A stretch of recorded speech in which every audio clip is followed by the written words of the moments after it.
साल 2020 की बात है। एक बहुत ही अजीब मामला सामने आया था। एक सॉफ्टवेयर इंजीनियर ने अपनी ही मौत का झूठा नाटक रच डाला, वो भी कोविड से। वजह क्या थी? अपनी कलीग यानी सहकर्मी के साथ भागना। शुरुआत इसी हैरान कर देने वाली कहानी से करते हैं। उसने अपने परिवार को मैसेज किया था कि मुझे कोविड हो गया है और मैं जल्दी मरने वाला हूं। लेकिन जब मुंबई पुलिस ने इस गुमशुदगी के मामले की जांच की तो पता चला कि ये कोई मौत थी ही नहीं। ये तो एक ऑफिस अफेयर को छुपाने की बड़ी साजिश थी। और ध्यान देने वाली बात यह है कि ये कोई इकलौती घटना नहीं है, बल्कि एक बहुत बड़े ट्रेंड की सिर्फ एक छोटी सी झलक है। तो आज के इस एक्सप्लेनर में हम सिर्फ किस्से कहानियों तक सीमित नहीं रहेंगे। हम इस पूरे मुद्दे को गहराई से समझेंगे। हम बात करेंगे इस बढ़ते हुए कॉर्पोरेट अफेयर एपिडेमिक की, कैसे हमारे शिफ्ट की टाइमिंग और वर्क कल्चर इसका माहौल तैयार करते हैं, वर्कप्लेस रोमांस के पीछे का अर्थशास्त्र क्या है, अरेंज्ड मैरिज में दूरियां क्यों आ रही हैं, और सबसे अहम, अपने रिश्तों को वापस कैसे पटरी पर लाया जाए। चलिए, सबसे पहले बात करते हैं इन कॉर्पोरेट अफेयर्स की ज़मीनी हकीकत और इससे जुड़े आंकड़ों की। इकोनॉमिक टाइम्स का एक सर्वे है और इसके नतीजे वाकई सोचने पर मजबूर कर देते हैं। पूरे 34% भारतीय कर्मचारियों का कभी न कभी कोई ऑफिस अफेयर रहा है। इसे अगर आसान भाषा में कहें तो हर 3 में से एक कर्मचारी इस स्थिति से गुजरा है। ये कोई छोटा मोटा आंकड़ा नहीं है, बल्कि साफ बताता है कि ये ट्रेंड कितना आम हो चुका है। और ये बात सिर्फ यहीं खत्म नहीं होती। डेटिंग ऐप ग्लीडन का दिसंबर 2024 का डेटा तो एक बहुत बड़े सामाजिक बदलाव की तरफ इशारा कर रहा है। उनके भारतीय यूजर्स में 270% का जबरदस्त उछाल आया है। डेटा बताता है कि 25% कॉर्पोरेट कर्मचारी अपने पार्टनर को चीट कर रहे हैं। और जो बात सबसे ज्यादा हैरान करती है वो ये कि 71% महिलाओं और 61% पुरुषों को इस बात का कोई गिल्ट या नैतिक अपराध बोध महसूस ही नहीं होता। अब सवाल यह है कि ऐसा हो क्यों रहा है। इसका एक बहुत बड़ा कारण है हमारा वर्क एनवायरनमेंट, यानी हमारी शिफ्ट की टाइमिंग और वर्क कल्चर।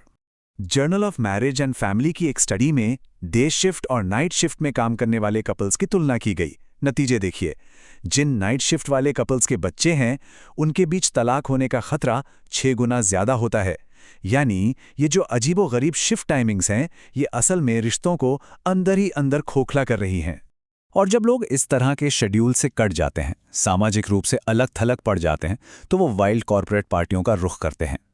टेलीग्राफ के एक सर्वे के मुताबिक मुंबई में करीब 89% और बेंगलुरु में 74% लोग ऐसी पार्टियों में नियमित रूप से जाते हैं। और मजे की बात देखिए, 19% लोगों ने तो खुद माना है कि उनकी अफेयर की शुरुआत असल में इन्हीं ऑफिस पार्टियों से हुई थी। अब आते हैं एक और बहुत ही दिलचस्प पहलू पर, रोमांस का अर्थशास्त्र और हमारे करियर का प्रेशर। देखिए, आज का वर्किंग प्रोफेशनल बहुत भारी आर्थिक तनाव से गुजर रहा है। कंपनियों में अचानक होने वाली छटनी का डर, 47% लोगों का अपनी सैलरी से असंतुष्ट होना, स्टूडेंट लोन ना चुका पाने के मामलों में 142% का उछाल, और ऊपर से 75% लोगों के पास कोई इमरजेंसी फंड तक नहीं है। ये सब मिलकर एक ऐसा दमघोंटू आर्थिक माहौल बनाते हैं जहां इंसान हर वक्त असुरक्षित महसूस करता है। और इसी खतरनाक प्रेशर के बीच इकोनॉमिक टाइम्स ने एक ऐसा आंकड़ा सामने रखा जो शायद किसी ने सोचा भी नहीं होगा।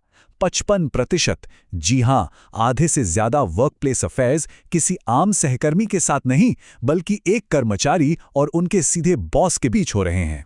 इस बात की पुष्टि साइनोवेट के एक सर्वे से भी होती है। करीब 44% लोगों ने बिल्कुल खुले तौर पर यह स्वीकार किया कि ऑफिस अफेयर दरअसल करियर में तेजी से आगे बढ़ने का एक शॉर्टकट है। 30% लोगों ने तो बाकायदा ये रिपोर्ट किया कि इस वजह से उन्हें जल्दी प्रमोशन भी मिले। यानी अब इन अफेयर्स को सिर्फ रोमांस नहीं, बल्कि करियर ग्रोथ के एक टूल की तरह भी देखा जाने लगा है। इसके साथ ही एक और बड़ी समस्या है, क्रॉनिक ओवरवर्क। हर 4 में से एक आईटी कर्मचारी दिन में 10 से 11 घंटे काम कर रहा है, और इसमें 55 मिनट का लंबा सफर भी जोड़ लीजिए। ऐसे में जब इंसान थक हार कर घर पहुंचता है तो उसके पास अपने पार्टनर के साथ भावनात्मक रूप से जुड़ने का न तो समय होता है और न ही कोई ऊर्जा बचती है।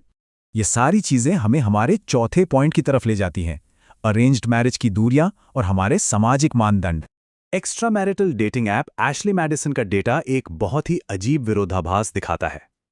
उनके प्लेटफॉर्म पर जो 75,000 भारतीय यूजर्स अफेयर की तलाश में हैं, उनमें से 80% लोग ऐसे हैं जिनकी पहले से ही अरेंज्ड मैरिज हो चुकी है। वैसा क्यों है? अगर हम पारंपरिक विवाहों को देखें तो वहां रिश्ते अक्सर जाति और आय जैसी चीजों के आधार पर तय होते हैं। लेकिन वर्कप्लेस की बात ही कुछ और है। वहाँ लोग अपने काम, एक जैसे लक्ष्यों और समान नज़रिए के कारण बड़ी स्वाभाविक रूप से एक दूसरे से जुड़ जाते हैं। रोज़मर्रा के काम के बीच ये एक बहुत ही प्राकृतिक कनेक्शन बन जाता है। और विज्ञान भी इसी बात का समर्थन करता है। डॉक्टर जॉन गॉटमैन के क्लिनिकल अध्ययन ने साफ तौर पर साबित किया है कि एक खुशहाल शादी की असली नींव समान मूल्य और साझा गतिविधियां ही होती हैं। किसी रिश्ते को लंबे समय तक चलाने के लिए कॉमन इंटरेस्ट होना बहुत जरूरी है, और ये सारी चीजें आज के समय में ऑफिस के माहौल में कहीं ज्यादा आसानी से मिल जाती हैं। तो क्या इसका मतलब ये है कि सब कुछ खत्म हो चुका है? बिल्कुल नहीं। चलिए बात करते हैं उन व्यवहारिक और वैज्ञानिक उपायों की जिनसे रिश्तों को वापस संवारा जा सकता है। अगर रिश्ते में नीरसता आ गई है तो गैरी चैपमैन की 5 लव लैंग्वेजेस का कॉन्सेप्ट बहुत काम आ सकता है। ये वैज्ञानिक रूप से जांची परखी 5 चीजें हैं, जैसे पार्टनर की तारीफ करना, एक साथ अच्छा क्वालिटी टाइम बिताना, कभी कभार छोटे छोटे गिफ्ट्स देना, उनके किसी काम में हाथ बटाना और फिजिकल टच।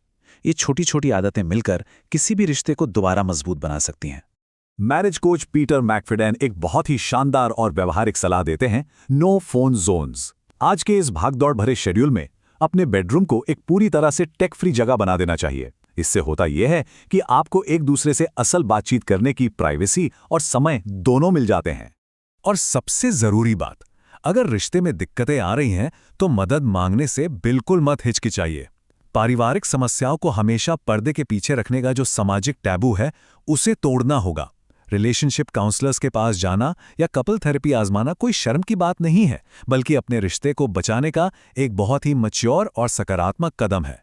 तो इस एक्सप्लेनर को खत्म करते हुए एक सवाल छोड़कर जाते हैं। एक रिश्ते में असल में क्या मायने रखता है, परफेक्शन या फिर प्रोग्रेशन? शायद किसी ऐसे पार्टनर को ढूंढना जिसमें कोई कमी ही ना हो एक असंभव बात है।